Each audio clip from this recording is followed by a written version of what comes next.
नमस्कार, आप देख रहे हैं यूटीसी न्यूज़। दिल्ली में नोटों से भरा कमरा, मुंबई में कुणाल कामरा। इस समय देश में किस मुद्दे पर चर्चा होनी चाहिए और किस मुद्दे पर चर्चा हो रही है? हमें चर्चा करनी चाहिए कि नोटों से भरा कमरा किसका था, कौन उसका मालिक है, इस जांच में आगे क्या हुआ। मगर हम चर्चा कर रहे हैं कुणाल कामरा की। वैसे तो दोनों ही खबरें काफ़ी संवेदनशील हैं। एक खबर जुड़ी है हाई कोर्ट के जज से। हाई कोर्ट के जज के घर यदि नोटों से भरा कमरा मिलता है तो ये देश के लिए बड़ी खबर है। काफ़ी दिनों से इस पे चर्चा चल भी रही है, सुप्रीम कोर्ट भी इसकी सुनवाई कर रहा है।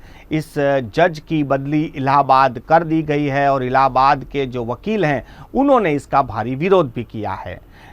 मीडिया में इस पर चर्चा हो रही है, मगर उतनी नहीं हो रही है जितनी महाराष्ट्र के उप मुख्यमंत्री एकनाथ शिंदे पर किए गए एक कॉमेडी प्रोग्राम में कुणाल कामरा ने जिस कंटेंट का इस्तेमाल किया है, जिस भाषा का प्रयोग किया है, जिस गीत का प्रयोग किया है, उसको लेकर इस समय देश में महाराष्ट्र के उप मुख्यमंत्री एकनाथ शिंदे का अपमान हो गया है।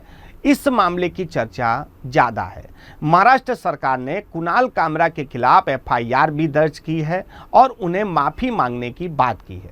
कुणाल कामरा से पुलिस ने संपर्क किया है। कुणाल कामरा इस समय बंबई से बाहर हैं और कुणाल कामरा ने स्पष्ट किया है कि उन्होंने जो भी कहा है उस बात को लेकर उन्हें कोई पछतावा नहीं है।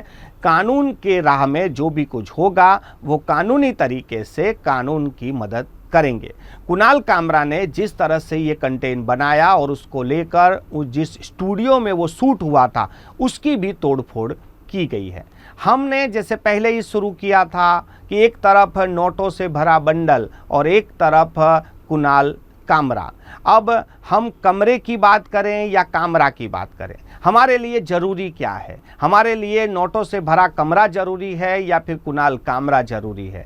देश में जब भी किसी महत्वपूर्ण बात को लेकर चर्चा होनी होती है, मीडिया जिस चीज़ की चर्चा करनी होती है, ऐसी एक खबर आ जाती है और मीडिया उस खबर पर चली जाती है। कुणाल कामरा ने क्या कहा, किसको लेकर कहा, ये एक मुख्यमंत्री का मामला हो सकता है, उप मुख्यमंत्री का मामला हो सकता है, किसी पार्टी के समर्थकों को आघात करने वाला मुद्दा हो सकता है। मगर जब बात हाई कोर्ट के जज के कमरे में यानी उसके घर के कमरे में नोटों से भरा हुआ बंडल मिले तो फिर ये भी देखा जाता है कि ये तो पूरे देश का मामला है।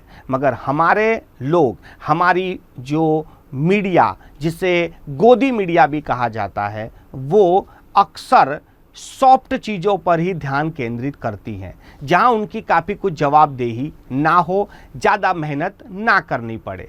इसीलिए आज मीडिया कुणाल कामरा पे ज़्यादा एपिसोड बना रही है, ना कि नोटों से भरा हुआ उस कमरे की। आप कौन सी खबर ज़्यादा देखना चाहेंगे? नोटों से भरा हुआ कमरे को लेकर या फिर कुणाल कामरा को लेकर? आप कमेंट बॉक्स में कमेंट कर सकते हैं।